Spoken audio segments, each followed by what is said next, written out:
వరంగల్ నియోజకవర్గంలో లగచర్ల గ్రామంలో జరిగినటువంటి సంఘటన దురదృష్టకరమైనటువంటి సంఘటన. కలెక్టర్పై కానీ అదేవిధంగా అక్కడ ఉన్నటువంటి కాడా స్పెషల్ ఆఫీసర్ అయినటువంటి వెంకటరెడ్డి గారి పైన కానీ దాడి జరగడం అనేది విచారకరం, బాధాకరం. ముఖ్యంగా దాడి మరి జరగడం అనేటువంటి సంఘటన మీడియాలో చూస్తే నిజంగా అది ఏమాత్రం కూడా ఎవరమైనా కూడా దాని గురించి ఖండించాల్సిందే. ప్రతి ఒక్కరం కూడా అటువంటి ప్రభుత్వం తీసుకునేటటువంటి నిర్ణయాలపైన అధికారులు ప్రజల దగ్గరికి వెళ్ళి ప్రజల దగ్గరికి వెళ్ళాల్సిన పరిస్థితులు ఉంటాయి. అధికారులకు వారి డ్యూటీస్ని వాళ్ళు నిర్వహించేటప్పుడు మరి వారిపైన ఏదైనా ఉంటే ఇష్యూ ఉంటే మాట్లాడుకొని శాంతియుతంగా వారిపైన మాట్లాడటమో చేయాల్సి ఉండే. మరి అక్కడ జరిగినటువంటి పరిస్థితులను చూస్తే మటుకు అది విచారకరమే. అటువంటి సంఘటన జరగరాకున్నటువంటి సంఘటన జరిగింది అక్కడ.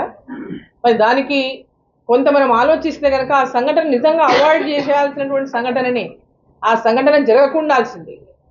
అక్కడ ఆ యొక్క గ్రామాలు, అక్కడ ఫార్మా వస్తుందని, కొంత ఏదో ఇతరత్ర ఏదో ఇండస్ట్రీస్ వస్తున్నాయని, ఫార్మా సిటీ అక్కడ ఫార్మా ఏర్పాటు చేస్తుందని, దానికి సంబంధించి దాదాపు 1500 ఎకరాల భూమిని అక్కడ సేకరిస్తా ఉన్నారు.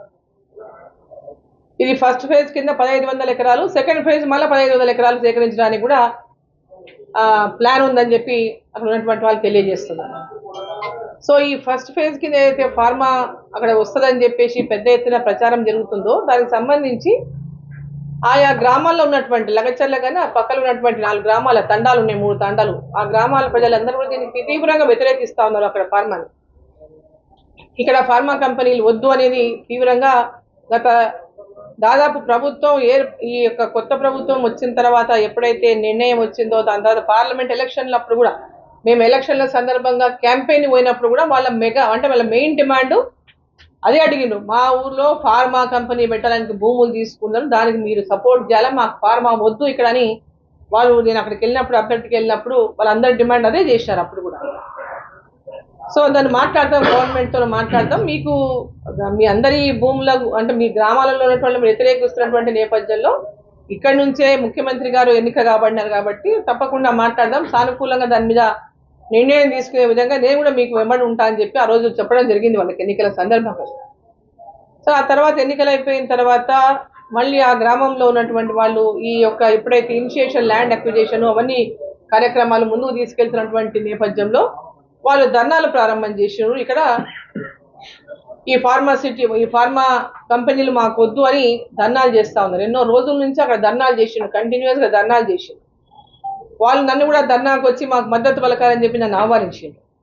సో ఆ ధర్నాకు నేను అటెండ్ అయిన రోజు కూడా వాళ్ళు వాలంటరీగా ట్రాక్టర్లలో పెద్ద ఎత్తున వచ్చిన రైతులు అక్కడికి, మహిళలతో పాటు మహిళలు కూడా పెద్ద ఎత్తున మహిళలు వచ్చినారు, రైతులు వచ్చినారు, వాలంటరీగా చాలా పెద్ద ఎత్తున అక్కడ ఆ ధర్నా కార్యక్రమంకి నేను కూడా వాళ్ళకి మద్దతు తెలపడానికి వస్తున్నా అని చెప్పినప్పుడు పెద్ద ఎత్తున వచ్చినారు అక్కడికి.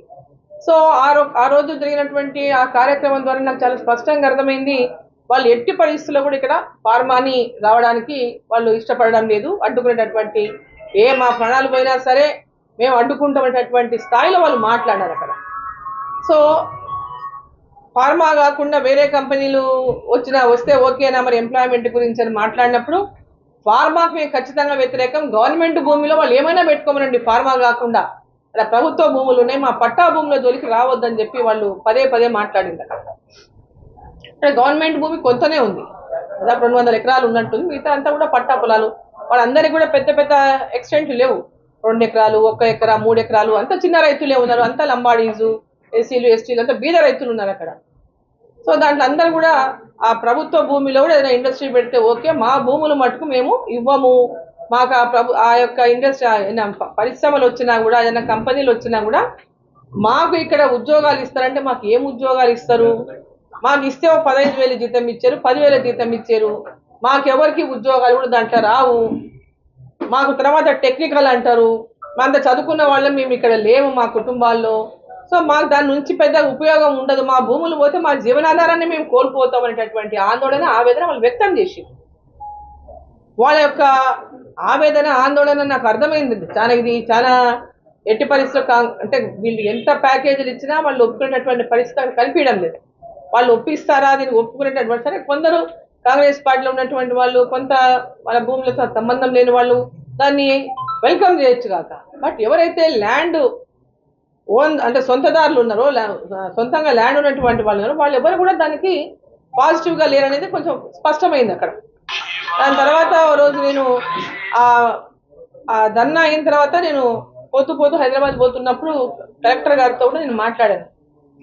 వాళ్ళు తీవ్రంగా వ్యతిరేకిస్తున్నారు, అదర్ దాన్ ఫార్మా లేదా ఇక్కడ నుంచి వేరే దూరంగానన్నా మీరు ఏదైనా గుట్టలు కొండలు చాలా ఉంటాయి, మనకు వ్యవసాయానికి పనికిరాని భూములు అనేక ఉంటాయి కదా, అట్లాంటి ప్లేసెస్ ఏమైనా చూసి మీరు ప్రపోజ్ చేయాల్సిందే. మరి ఇది ఎందుకు ఇక్కడ చాలా గ్రామస్తులంతా కూడా చాలా వ్యతిరేకంగా ఉన్నారు దీనికని కూడా వారితో మాట్లాడడం జరిగినప్పుడు వాళ్ళకి లోన్లు ఇవ్వడం లేదని, ఎలాంటి పథకాలు మాకు అందడం లేదని, ఇదంతా అక్వైర్ అవుతుంది కాబట్టి వాళ్ళకి లోన్లు రావడం బంద్ అయిపోయినాయి, అగ్రికల్చర్ లోన్స్ రావడం బంద్ అయిపోయినాయి, ఏదైనా పెళ్ళి ఉందో అదుందో ఇదిందో పోయి బ్యాంక్లో భూమి పెట్టి లోన్ తీసుకోవాలన్నా మాకు లోన్లు ఇస్తలేరు, మాకు చాలా ఇబ్బందులు పడుతున్నాం మేమనేటటువంటివి వ్యక్తం చేసినారు. ఆ విషయంలో కూడా కలెక్టర్ గారితో మాట్లాడడం జరిగింది. లోన్స్ అయినా వాళ్ళకి అలౌ చేయండి, భూమి పోయినప్పుడు వాళ్ళు కట్టుకుంటారు బాకీలు ఉంటే ఏమైనా. ఒకవేళ మీరు ల్యాండ్ అక్వైర్ చేసినా మీరు ఇచ్చినటువంటి అక్విజేషన్కి వచ్చిన డబ్బులు ఉంటాయి, అట్లాంటప్పుడు బ్యాంకులో వాళ్ళు అప్పేమంటే కట్టుకుంటారు, వాళ్ళకి చాలా అవసరం ఉన్నప్పుడు కూడా బ్యాంకు లోన్ ఇవ్వడం లేదనేటటువంటి బాధ కూడా వాళ్ళకు ఉన్నదనే విషయాన్ని కూడా మాట్లాడినప్పుడు కలెక్టర్ గారు అన్నారు, మేడం అది ఆల్రెడీ అక్విజేషన్ దీంట్లో ఉంది కాబట్టి అక్కడ లోన్లు ఇవ్వడం సాధ్యం కాదు, యాజ్ పర్ రూల్స్ ప్రకారము సరే గవర్నమెంట్ నిర్ణయం తీసుకున్నది అక్కడ, సో ఇప్పుడు వెనక్కి పోయే పరిస్థితి లేదని చెప్పి వాళ్ళు మాట్లాడినారు. సో ఆ తర్వాత నేను ఆ రోజు మీడియా అంటే ఆ రోజు అక్కడనే సభ ద్వారానే నేను ముఖ్యమంత్రి గారికి కూడా సభ ద్వారానే కోరినవాడిని, మీరు దీన్ని పంతానికో పట్టింపుకో పోకండి, మీకు ఓట్లేసి గెలిపించినారు, మిమ్మల్ని అందరూ మీరు ఎమ్మెల్యే కావాలా ముఖ్యమంత్రి కావాలని వాళ్ళు కూడా కోరుకొని ఓట్లు వేసిన వాళ్ళే ఆ గ్రామస్తులు అందరూ కూడా. సో వాళ్ళందరూ ఇప్పుడు మీకు ఎందుకు ఓటు వేసినామా అనేటటువంటి ఫీలింగ్ వాళ్ళ లోపల కనిపిస్తూ ఉంది. సో కాబట్టి మీరు ఎట్టి పరిస్థితులు వాళ్ళు మీ ఓటర్లు, మీ నియోజకవర్గం ఇది కాబట్టి ఆ యొక్క రైతుల యొక్క పరిస్థితిని బాధను వాళ్ళ యొక్క అంటే వాళ్ళకి ఎప్పుడైతే మేము ఇయ్యము అనేటటువంటి పట్టుదలతో వాళ్ళు ఉన్నప్పుడు మనం పంతాలకు పోకుండా దాన్ని డ్రాప్ చేసుకుంటేటటువంటి విషయం గురించి ఆలోచన చేయండి. మీకు అంతగా ఉంటే ఎక్కడైనా ఆ మిగిలిన గవర్నమెంట్ ల్యాండ్లో ఏదైనా ఇండస్ట్రీలు పెట్టియండి, దానికి ఉపాధి ఇబ్బంది లేదు, కానీ బట్ వీళ్ళ పట్టాపొలాల జోలికి మటుకు పోకపోవడమే మంచిది అనేటటువంటి మాట కూడా నేను మీడియాలో మాట్లాడాను, రికార్డింగ్లో ఉన్నాయి చూసుకోవచ్చు వాళ్ళు. సో ఈరోజు ఏంటంటే ఇప్పుడు అక్కడ ఉన్నటువంటి వాళ్ళు నిన్న జరిగినటువంటి సంఘటన కూడా అక్కడ పబ్లిక్ హియరింగ్ కోసం పిలిచినారు, అన్ని గ్రామాలను పబ్లిక్ హియరింగ్ కోసం ఒక దగ్గర మధ్యలో అన్ని గ్రామాల మధ్యలో దగ్గర పబ్లిక్ హియరింగ్ పెట్టినారు. అక్కడ జిల్లా కలెక్టర్ గారు పోయినారు, ఇతర అధికారులు పోయినారు, అదేవిధంగా కాడా స్పెషల్ ఆఫీసర్ అయినటువంటి వెంకటరెడ్డి గారు పోయినారు, వారితో పాటు పోలీస్ బందోబస్తు కూడా అక్కడ ఉన్నది. ఎవరైతే ఆ గ్రామాల నుంచి వచ్చేటప్పుడే వాళ్ళ ఆధార్ కార్డులు చెక్ చేసి ఎవరైతే ల్యాండ్ లేదు వాళ్ళు చెక్ చేసి వాళ్ళని లోపలికి అలవ చేయాలనేటటువంటి విధంగా ఇక్కడ పక్కాగా ఇక్కడ ఇబ్బంది కాకుండా చేయాలని చేసినారు వాళ్ళు. బట్ ఎవరు రాలేదు అక్కడికి, ఎవరు కూడా పబ్లిక్ హియరింగ్కి అటెండ్ కాలేదు. అంతలో ఆ గ్రామం నుంచి మరి ఒకరో ఇద్దరో వచ్చి కలెక్టర్ గారిని అందరూ అక్కడే ఉన్నారు, గ్రామంలో ఉన్నారు, మీరు అక్కడే వచ్చి మాట్లాడడానికి పిలిచినట్టు కలెక్టర్ గారు అక్కడికి వెళ్ళినట్టుగా మనం ఇప్పుడు సమాచారం ప్రకారం మనకు తెలుస్తున్నటువంటి అంశం. అదేంటంటే ఇక్కడ చిన్న కమ్యూనికేషన్ గ్యాప్ ఏమైపోయిందంటే కలెక్టర్ గారు వెంబడే డైరెక్టర్ గారు ఒకరు వెళ్ళిపోకుండా పోలీస్ బందోబస్తుతో పోయింటే ఈ పరిస్థితి వచ్చి ఉండేది కాదు. పోలీసు బందోబస్తును తీసుకొని ముందే పోలీసులను పంపించి గ్రామాన్ని కలెక్టర్ గారు వస్తున్నారు, మీరు అందరూ ఇక్కడే ఉండండి, సరే వీళ్ళు ఇక్కడికే వస్తారు, కలెక్టర్ గారు వస్తారు మాట్లాడతారని చెప్పుంటే కూడా ఈ సంఘటన జరిగి ఉండేది కాదు. అక్కడ ఊర్లో వాళ్ళకందరికీ ఆయన కలెక్టర్ అని కూడా తెలియదు చాలా మందికి. ప్రాబ్లం అక్కడ చాలా మందికి రూరల్ ఏరియాలు గ్రామీణ ప్రాంతం ఉన్నటువంటి బయటికి రానటువంటి వాళ్ళు ఎంతో మంది ఉన్నారు అక్కడ తండాల, వాళ్ళకి ఎవరికి కూడా వారి కలెక్టర్ అనే విషయం కూడా చాలా మంది తెలియదని చెప్తున్నారు అక్కడ. సో దానివల్ల కలెక్టర్ గారు ఏమైందంటే వాళ్ళు పిలుస్తున్నారు కదా అని చెప్పి డైరెక్ట్ వాళ్ళు ఆయన అమ్మాయి జస్ట్ వెళ్ళిపోయినట్టున్నాడు. బట్ అక్కడ ఏంటంటే వాళ్ళు చాలా అగ్రెషన్తో ఉన్నారు గ్రామస్తులు. వీళ్ళు ఒక 3 కార్లలో 4 కార్లలో పోయే వరకు ఏమైంది, మా మీద ఏదైనా బలవంతంగా రాయించుకొని మా భూములు తీసుకుంటారేమో అనేటటువంటి ఒక భయం వాళ్ళ లోపల కలిగి రెచ్చిపోయి అడ్డుకుని రావద్దు వెళ్ళిపోమని ఫస్ట్ వాళ్ళు ఆ విధంగా అడ్డుకున్నట్టున్నారు, వెళ్ళిపోయి మా ఊళ్ళకి వెళ్ళిపోయిన తర్వాత అది ఎక్కడనో ఏదో అప్సర్ జరిగిందని వాళ్ళకి అది ఒకరిని చూసి ఒకరు వెంబడబడము కుట్టడము అవన్నీ అక్కడ జరిగినటువంటి సంఘటన మనకు స్పష్టంగా అర్థమవుతుంది. బట్ ఎట్లుంటుంది ఊర్లో ఒక మాబ్ జమ అయినప్పుడు ఒక మాప్ జమ అయినప్పుడు కంట్రోల్ అక్కడ పోలీసులే లేరు. వాళ్ళు పోలీస్ ముందు వీళ్ళు వచ్చేసినారు, వెనక వీళ్ళు గన్మెన్ ఒకరే ఉన్నారు. కలెక్టర్ గారితో గన్మెన్ ఉన్నట్టు కనపడింది అక్కడ మనం విజువల్స్ చూస్తుంటే. సో ఈ సంఘటన అంతా కూడా వాళ్ళేదో ఉద్దేశపూర్వకంగా చేసి ఉంటారు, కలెక్టర్ గారిని కొట్టాలన్న ఉద్దేశం కూడా వాళ్ళకి ఎవరికి లేనంటే చాలా స్పష్టంగా గ్రామంలో తర్వాత వేరే వాళ్ళ ద్వారా మీడియా వాళ్ళు కానీ చాలా మంది ద్వారా పోయిన తర్వాత తెలిసిందని మా కలెక్టర్ గారని తెలియదు, మేము కలెక్టర్ గారని తెలియదు, కలెక్టర్ గారిని కూడా దాని తోపులాట జరిగింది కానీ ఆయన పెద్దగా వారు దాన్ని చేసినట్టు కూడా నాకు కనపడలేదు వీడియోస్లో కూడా. సరే వెంకటరెడ్డి గారు వాళ్ళకి తర్వాత వాళ్ళ చేతుల్లో దొరికినట్టున్నాడు, ఆయన కొంత ఆయన మీద కొంచెం దాడి చేసినట్టు గాయపరిచినట్టున్నారు. సో అల్టిమేట్గా ఏంటంటే ఇప్పుడు మనం అర్థం చేసుకోవాల్సింది ఇక్కడ, సరే వాళ్ళు 100% వాళ్ళు చేసిన తప్పు అంటే ఎలాంటి క్వశ్చన్ లేదు, వాళ్ళు చేసింది 100% ఆ విధంగా కలెక్టర్ని కొట్టడం అనేది, స్పెషల్ ఆఫీసర్ని కొట్టడం అనేది, ఆయన ఆర్డీఓ స్థాయి ఆ వెంకటరెడ్డి గారు కూడా వారిని కొట్టడం అనేది 100% పొరపాటు. బట్ అక్కడ నుంచి ఎన్నికైనటువంటి ఎమ్మెల్యేగా రేవంత్ రెడ్డి గారు ముఖ్యమంత్రిగా ఉన్నారు. ఆ నియోజకవర్గం వారి సొంత నియోజకవర్గం కాబట్టి రైతుల యొక్క మనోభావాలు, రైతుల యొక్క వాళ్ళ ఏ విధంగా వాళ్ళు ఎంత ఆందోళన ఆవేదనతో ఉన్నటువంటి విషయం వారు గుర్తించకపోవడం ఇక్కడ విచారకరం. అందులో వాళ్ళ ఊర్లో ఉన్నటువంటి వాళ్ళు ముందుగా అంటే ఒక చిన్న చాటింపు అనేయాలి, కలెక్టర్ గారు వస్తున్నారు, ఇవాళ కలెక్టర్ గారు మీకు వస్తున్నారు చాటింపు వేసైనా అక్కడ పోయి ఉంటే కూడా ఈ సంఘటన జరిగి ఉండేది కాదు. సో ఈరోజు ఈ సంఘటనకి బాధ్యులు ఎవరు అనేటటువంటి విషయానికి వస్తే, ఈరోజు బాధ్యులు ఫలానా వాళ్ళు బాధ్యులు అనేటటువంటి చెప్పలేనటువంటి పరిస్థితి ఉన్నది. ఇప్పుడు వాళ్ళ బాధ వాళ్ళు చెప్తున్నారు, ఇక్కడ అధికారులు మేము ఆ డ్యూటీ కోసం మేము పోయినామంటున్నారు. సో ఇక్కడ వాళ్ళు 100% అధికారుల మీద దాడి చేయడం 100% పొరపాటు. కానీ ఈరోజు పొరపాటు చేసిన ఎవరైతే ఇప్పుడు చూస్తున్నారు సమ్ ఇన్స్టిగేటర్స్ ఉన్నారు వెనకాల, అట్లాంటి ఇన్స్టిగేటర్స్ వాళ్ళు ఎవరైనా ఉంటే మీరు పక్కాగా ఎంక్వైరీ చేయించండి, విచారణ చేయించండి. బట్ ఊరు మొత్తం వాళ్ళకి ఆవేదన ఉంది, భూములు పోతున్నాయని బాధ ఉంది. వాళ్ళందరూ ఇన్స్టిగేటర్స్ గారు, ఒక్కరు ఇన్స్టిగేట్ చేసి అంతమంది రారు. సో ఆ విషయాలు ఎవరైనా దాంట్లో ఉద్దేశపూర్వకంగా ఉన్నటువంటి వాళ్ళు ఉంటే మీరు ఎంక్వైరీ చేయండి, విచారణ చేపట్టండి. అటువంటి వాళ్ళపైన మీరు విచారణ చేపట్టి తగిన చర్యలు తీసుకోండి. కానీ గ్రామం మీద చర్యలు తీసుకుంటాము, గ్రామంలో అందరిని అరెస్టులు చేసి గ్రామంలో ఉన్నటువంటి రైతుల్ని ఇబ్బంది పెట్టేటటువంటి కార్యక్రమం చేయడం కూడా సమంజసం కాదు ముఖ్యమంత్రి గారికి. ఇది వాళ్ళ నియోజకవర్గము, వారి విషయంలో చాలా అంటే ఒక మానవత్వంతో ఆలోచించాల్సినటువంటి అవసరం ఉంటుంది, వాళ్ళు బీద వాళ్ళకి రెక్కాడితే కానీ డొక్కాడనటువంటి వాళ్ళు, అటువంటి వాళ్ళ భూములు పోతున్నప్పుడు వాళ్ళ ఆవేదన, వాళ్ళ బాధ. సో కాబట్టి అది అర్థం చేసుకొని ఇప్పటికైనా ముఖ్యమంత్రి గారు పంతాలకు పట్టింపులకు పోకుండా అక్కడ ఫార్మా కంపెనీలను అక్కడ తీసుకొచ్చేటువంటి ఆలోచనలు విరమించుకోవాలి. అక్కడ ఉన్నటువంటి ప్రభుత్వ భూమిలో మీరు ఏదైనా వేరే ఇండస్ట్రీస్ ఏదైనా పెట్టగలిగితే పెట్టించండి, తప్పలేదు. దాంట్లో వీళ్ళకి ఎఫెక్ట్ కాకుండా, వీళ్ళ భూములు పోకుండా, వీళ్ళ భూములు తీసుకోకుండా గవర్నమెంట్ భూమిలో అక్కడ చిన్న పరిశ్రమలు ఏమైనా వస్తే వాటిలో పెట్టి అక్కడ ఉన్న వాళ్లకు ఆ నియోజకవర్గంలో ఎంప్లాయ్మెంట్ ఇవ్వాలనుకున్నప్పుడు మంచి ఉద్దేశమే, అదే చెడ్డ ఉద్దేశం ఉందని నేను చెప్పటం లేదు. బట్ అల్టిమేట్గా ప్రజలు ఏది కోరుకుంటారో మనం వాళ్ళ ప్రజాస్వామ్యబద్ధంగా ఆ నియోజకవర్గం, ఎందుకంటే నేను కూడా ఒక నియోజకవర్గానికి గతంలో ఎమ్మెల్యేగా ప్రాతినిధ్యం వహించిన, నా దగ్గర కూడా ఎన్నో ఇండస్ట్రీలు వస్తామని చెప్పినప్పుడు ఇట్లాంటివి ఎన్నో వచ్చినప్పుడు మానుకున్నాం, పంతాలకు పోయి వాటిని చేపట్టలేదు. ప్రజలు ఏం కోరుకుంటున్నారో దానికే వాళ్ళ నిర్ణయమే ప్రజలను వదిలేసినాం. ఇక్కడ ఇండస్ట్రీ నాకు కూడా చాలా కోరికలు ఉండే, ఇండస్ట్రీ రావాలా, ఇక్కడ పెద్ద ఎత్తున డెవలప్ చేయాలా, ఒక థర్మల్ పవర్ ప్రాజెక్టు అక్కడ వచ్చి శాంక్షన్ అయిన దాన్ని క్యాన్సిల్ చేసుకున్నాం, ఒక స్టీల్ ఇండస్ట్రీ వచ్చిన దాన్ని క్యాన్సిల్ చేసుకున్నాం. ఎందుకంటే ప్రజలు అక్కడ వ్యతిరేకించిండ్రు.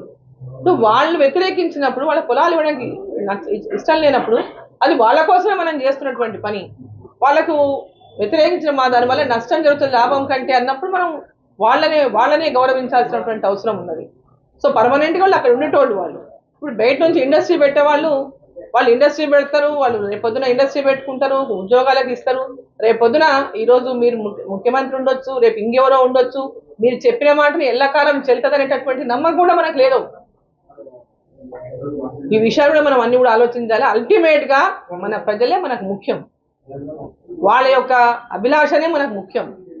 కాబట్టి ఆ లక్ష్యంతోనే ఎలాంటి పంతాలకు పోకుండా ముఖ్యమంత్రి గారు సరే దీంట్లో ఎవరైతే ఈ ఇన్సిడెంట్లో ఎవరైనా ఇన్స్టిగేటర్స్ ఉండి దాంట్లో ఎవరైనా ఉంటే వాళ్ళ మీద విచారణ చేసి చర్యలు తీసుకోండి.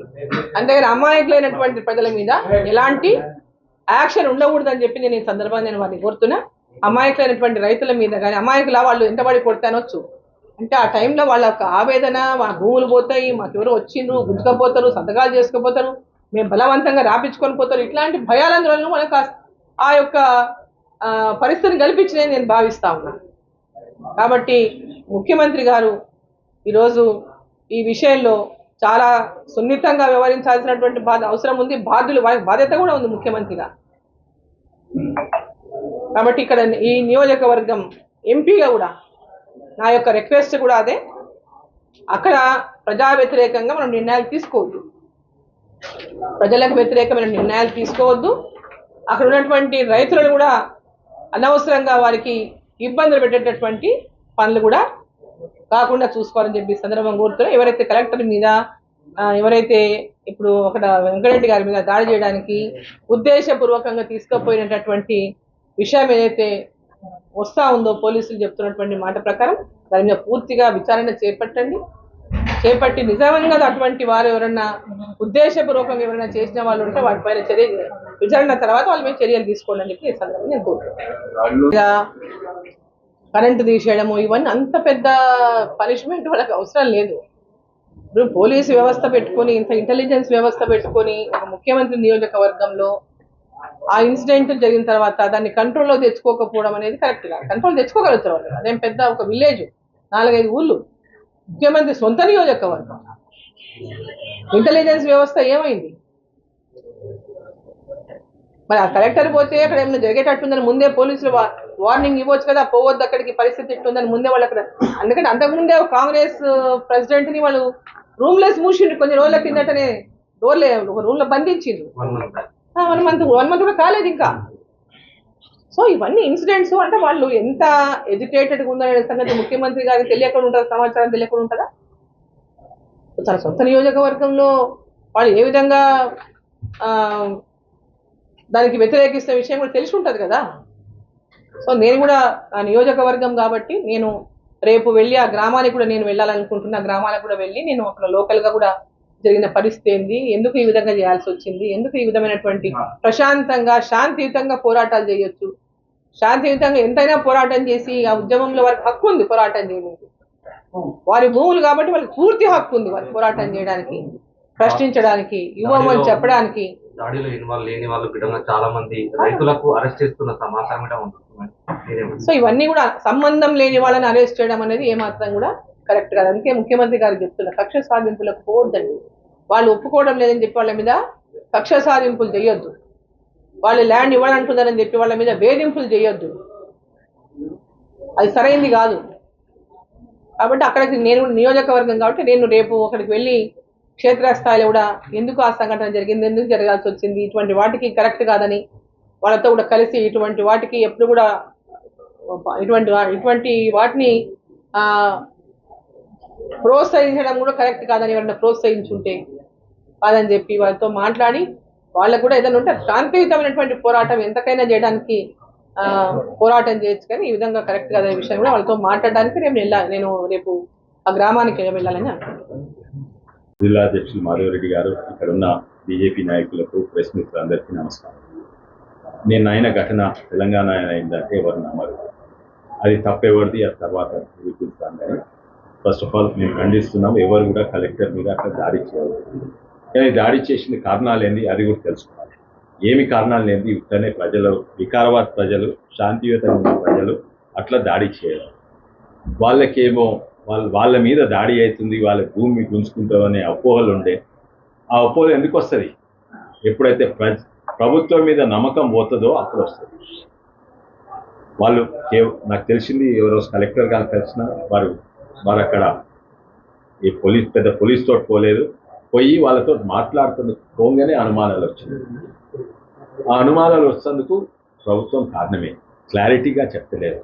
ఫార్మా కంపెనీ అక్కడ పెడతాను, నేను ఇక్కడ లోకల్ అయినా నాకు తెలియదు, డీకే అరుణ గారికి తెలియదు. ఫార్మా కంపెనీ అక్కడ ఎందుకు పెడతారు? ఆ పెద్ద ఫార్మాసిటీ అని హైదరాబాద్ పక్కన ఎవడు పెడతారు? ఇక్కడ వచ్చి ఫార్మాసిటీ ఎవడు కావు. సిమెంట్ ఫ్యాక్టరీ అంటే ఏమన్నా అనుకోవచ్చు, ఇంకేమన్నా అంటే కంది ఫ్యాక్టరీ అంటే ఏమన్నా అనుకోవచ్చు. ఫార్మసిటీ ఇక్కడ ఎందుకు పెడతారు? అయితే ఇవన్నీ క్లారిటీగా పబ్లిక్ చెప్తే అవి అపోహలు ఉండకపోవచ్చు. దీంట్లో ప్రభుత్వం కూడా పార్టీ లేదు, ఎందుకంటే వాళ్ళు ప్రజల నమ్మకం ఇంకా పొందలేదు. ఎన్నో హామీలు ఇచ్చిండ్రు, 5 గ్యారెంటీలు 6 గ్యారెంటీలు. ఆ గ్యారెంటీ ఇచ్చిన వాళ్ళే అవి పెట్టుకోకుంటే ఈ కొత్త ఏదో వచ్చి భూమి స్వీకరణ చేస్తున్నారంటే నిజంగానే వాళ్ళ మీద అనుమానం వస్తుంది.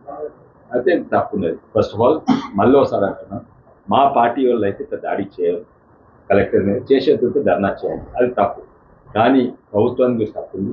దాంట్లో 2-3 రాజకీయాలలో ఉండొచ్చు ఇన్స్టిగేషన్, వాళ్ళను అరెస్ట్ చేయండి, చర్యలు తీసుకొని వాళ్ళ మీద ఇన్వెస్టిగేషన్ చేయండి. కానీ సాధారణ ప్రజలను హింసించొద్దు, అరెస్టు చేసుడు బంద్ చేయండి. సాధారణ ప్రజలు, గ్రామీణ ప్రజలు వాళ్ళు భయపడి మా భూములు గుంజుకుంటారనుకో తిరుగుబడి పడింది. అయితే విజ్ఞప్తి ఏంటంటే సాధారణ ప్రజల మీద పోలీస్ మీద హింసించొద్దని నా అభిప్రాయం. డికే అరుణ గారు మా జాతీయ ఉపాధ్యక్షురాలు, తను ఆ ప్రాంతం ఎంపీ, అక్కడ వివరంగా తెలుసు. తనను కోరుతున్నాను ఈ విషయం మీద సిటీని తీసుకొని ఇక్కడ వచ్చినట్టు నాకు క్లారిటీ లేదు. నేను అనుకుంటున్న ఫార్మసిటీ అక్కడనే ఉంటుంది, దాని పక్కకు నాలెడ్జ్ సిటీ, ఈ సిటీ ఆ సిటీ చేస్తున్నా కదా, 4th సిటీ అని చేస్తుంది కదా. మంచిదే అనుకుంటున్నాం, మంచి పని చేస్తే మంచిదే. కానీ మంచి పని కూడా మంచిగా చేయాలి. నిన్ను హింసించి నీ భూమి కొనుక్కొని ఏదో మంచి పని చేస్తే మంచి పని. అంటే ఫార్మసిటీని మీరు పూర్తిగా వ్యతిరేకిస్తారా, సమర్థిస్తారా? మాకు దాని గురించి తెలియదండి. ఏ ఫార్మసిటీ, కేసీఆర్ ఫార్మసిటీయా లేకుంటే కొడంగల్ ఫార్మసిటీయా, ఏ ఫార్మసిటీ మాకు దాని గురించి వివరంగా తెలియదు. ప్రభుత్వం బాధ్యత ఏమైనా చేసేది ఉంటే 10 మందికి తెలియాలి. క్యూ న్యూస్ ఛానల్లో పనిచేయటకు అనుభవం గల సీనియర్ వీడియో ఎడిటర్స్ కావాలను సంప్రదించవలసిన నెంబర్ 8688926084. qnewsads@gmail.com ను సంప్రదించండి. లైక్ చేయండి.